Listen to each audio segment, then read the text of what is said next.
यहाँ बात करते हैं हम आईपी एड्रेस की। तो आईपी एड्रेस क्या है? आईपी एड्रेस का पूरा नाम हो जाता है इंटरनेट प्रोटोकॉल एड्रेस, यानी कि एक यूनिक नंबर हो जाता है जो हर डिवाइस को इंटरनेट या नेटवर्क पर पहचानने में मदद करता है। यानी कि डिवाइस की आइडेंटिटी के रूप में कौन मदद करता है?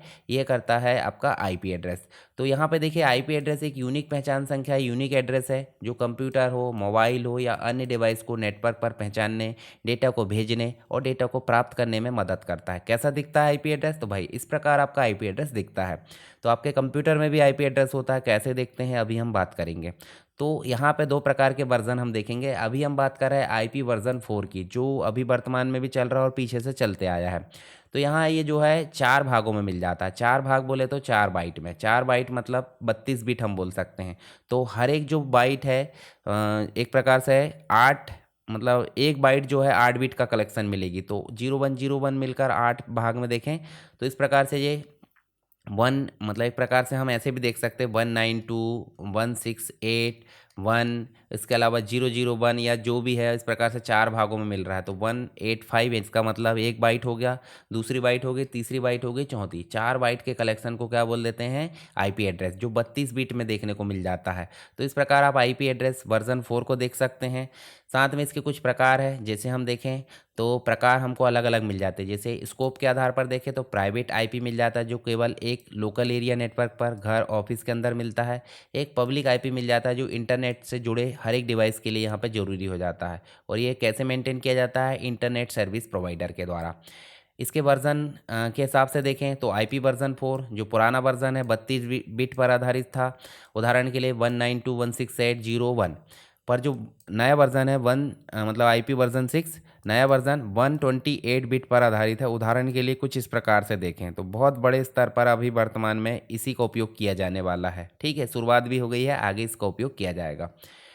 इसकी तुलना देख लेते हैं, यानी कि दोनों में कंपैरिजन। तो आईपी वर्जन 4 और 6 में देखें तो ये 32 बिट पर आधारित है और ये 120 बिट पर आधारित। फॉर्मेट की बात करें तो डेसिमल इस प्रकार हो जाता है और इसमें हेक्साडेसिमल उपयोग किया जाता है कॉलन के रूप में। 4.3 बिलियन यहाँ पे एड्रेस काउंट हो जाते हैं आईपी वर्जन 4 के, और आईपी वर्जन 6 में अनगिनत हो जाते हैं। एग्जाम्पल की बात करें तो 192.168.1.1 इस प्रकार से इसका एड्रेस है। और यहाँ पे इसका एड्रेस तो हेक्साडेसिमल में होता है, जिसमें अल्फ़ाबेट भी हो जाते हैं और नंबर्स भी हो जाते हैं। लॉन्च ईयर की बात करें तो 1981 में इसको लॉन्च किया गया है वर्जन 4 को, और 1998 में वर्जन 6 को लॉन्च किया गया है। तो ये आप ध्यान में रख सकते हैं।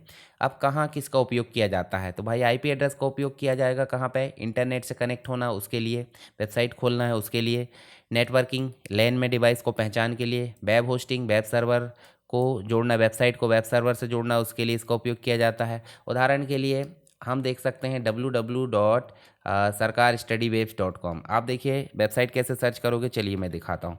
ये हमने गूगल खोले और गूगल खोलने के पश्चात कोई भी वेबसाइट हम देख लेते हैं, जैसे मान लीजिए देख ली। तो यहाँ देखिए हमने देखिए, मान लीजिए देखिए www.sarkarstudy, इस प्रकार से हमने लिखे waves.com, इस प्रकार से लिखे। तो हमने क्या लिखे यहाँ पे? आप देखिए यहाँ पे हमने लिखे अल्फ़ाबेट्स का कलेक्शन, और एंटर करेंगे तो ये जो अल्फ़ाबेट्स है कहीं ना कहीं जाकर वेब सर्वर में गए और आईपी एड्रेस से कनेक्ट हुए, और जहाँ ये साइट रखी थी उसको लाकर छोड़ दिए। इसका मतलब वेब सर्वर में हमारा ये वाला तो है डोमेन नेम, परंतु डोमेन नेम से क्या कनेक्ट है? आईपी एड्रेस है। तो इसका आईपी एड्रेस कुछ इस प्रकार ही होगा जो हमने देखे थे ना, ये वाला इस प्रकार से। गेमिंग की बात करें तो मल्टीप्लेयर काम कर रहे हैं नेटवर्क में, गेम खेल रहे हैं, तो उसके लिए आईपी एड्रेस की ज़रूरत पड़ती है। ईमेल में कम्युनिकेशन करना है, सेंडर रिसीवर आईपी ट्रैकिंग करना है, तो उसके लिए इसकी ज़रूरत पड़ेगी। तो आईपी एड्रेस कैसे काम करता है भाई? वेबसाइट पर जाते हैं www.google.com, तो आपका कंप्यूटर डीएनएस सर्वर से उस वेबसाइट को आईपी एड्रेस के द्वारा पूछता है, और आईपी एड्रेस चेक होता है, साथ में वेबसाइट को ओपन कर देता है, जैसे अभी हमने देखे हैं। तो यहाँ दो प्रकार के आईपी एड्रेस देखने को मिलेंगे, स्टैटिक और डायनेमिक। स्टैटिक का मतलब परमानेंट आईपी एड्रेस सर्वर और होस्टिंग के लिए उपयोग किया जाता है। डायनेमिक मतलब टेम्परेरी हो जाता है, आईएसपी द्वारा ऑटोमेटिक चेंज करते जाता है। तो आईपी एड्रेस कैसे पता करें? तो भाई सिंपल सी बात है, आईपी एड्रेस मतलब हम जाएंगे रन मेनू में, और रन मेनू में जाएंगे और क्या लिखेंगे, या फिर हम देखिए आईपी कॉन्फ़िग, यहाँ पे क्या खोलेंगे? सीएमडी खोल लो। स्टार्ट बटन में जाएंगे सीएमडी, और यहाँ लिखेंगे आईपी कॉन्फ़िग, ऐसे एंटर करेंगे तो देखिए यहाँ पे सारी चीज़ आ चुकी है। देखिए इस प्रकार से सारा डेटा हमारे सामने आ चुका है। चलिए यहाँ पे हम विंडोज सीएमडी खोलकर आईपी कॉन्फ़िग देखें, और या मोबाइल या वाईफाई में नेटवर्क सेटिंग में आईपी एड्रेस चेक कर सकते हैं। अब आईपी एड्रेस से संबंधित कुछ सावधानियां बरतना है। जैसे हम देखें, पब्लिक आईपी से लोकेशन ट्रैक हो सकती है, वीपीएन से आईपी को हाइड किया जा सकता है और फायरवॉल से आईपी सिक्योरिटी मेंटेन की जा सकती है। तो आईपी एड्रेस से रिलेटेड ये चीज़ें हमने यहाँ पे देखें, समझ में आ गई होगी सारी चीज़ें। थोड़ी सी बात कर लेते हैं पावर ऑन सेल टेस्ट की। तो पावर ऑन सेल टेस्ट क्या होता है? पावर ऑन सेल टेस्ट की बात करें तो ये कंप्यूटर स्टार्ट होते समय ऑटोमेटिक ये टेस्ट हो जाता है। जैसे ही हमारा पावर ऑन करे तो ये टेस्ट शुरू हो जाता है, जिसके अंतर्गत सारे हार्डवेयर कंपोनेंट्स है, रैम है, कीबोर्ड है, प्रोसेसर है, सही तरीके से लगे हैं, काम कर रहे हैं या नहीं कर रहे हैं, ये सारी चीज़ें चेक की जाती है। ठीक है, इसके बाद देखिए यहाँ पे हम देखें पावर ऑन सेल टेस्ट के पश्चात हम देखें तो बायोस द्वारा संचालित किया जाता है ये टेस्ट। ठीक है, जो सभी भागों या सभी कंपोनेंट्स की जांच करता है।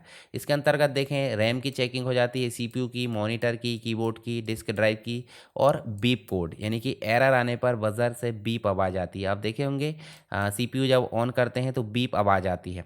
अब पावर ऑन सेल टेस्ट की जो प्रक्रिया है वो क्या है? जैसे हमने पावर ऑन करे, बायोस एक्टिव हुआ, पोस्ट यानी पावर ऑन सेल टेस्ट शुरू हुआ, सारे हार्डवेयर को चेक किया गया। अगर सभी की जांच के पश्चात एक बीप आती है, इसका मतलब जो है बूट लोडर रन हो जाएगा। परंतु यदि कोई एरर आती है तो एरर आ जाती है, सिंपल सी बात, वन लॉन्ग बीप यानी कि लंबी बीप आ रही है तो रैम की समस्या है, रैम निकाल कर फिर से लगाए साफ करके। कंटिन्यूअस बीप आ रही है टू टू करके, तो इस प्रकार से कीबोर्ड एरर आ रही है यानी कि कोई की प्रेस हो चुकी है। One long plus two short beep आती है तो ग्राफिक कार्ड या डिस्प्ले से जुड़ी कोई समस्या है। और अगर कोई बीप नहीं आ रही है तो पावर सप्लाई में प्रॉब्लम है या मदरबोर्ड फेल होने की समस्या है। तो ये कुछ इंस्ट्रक्शन है जो आप ध्यान में रख सकते हैं किसके संबंध में? पावर ऑन सेल टेस्ट के संबंध में।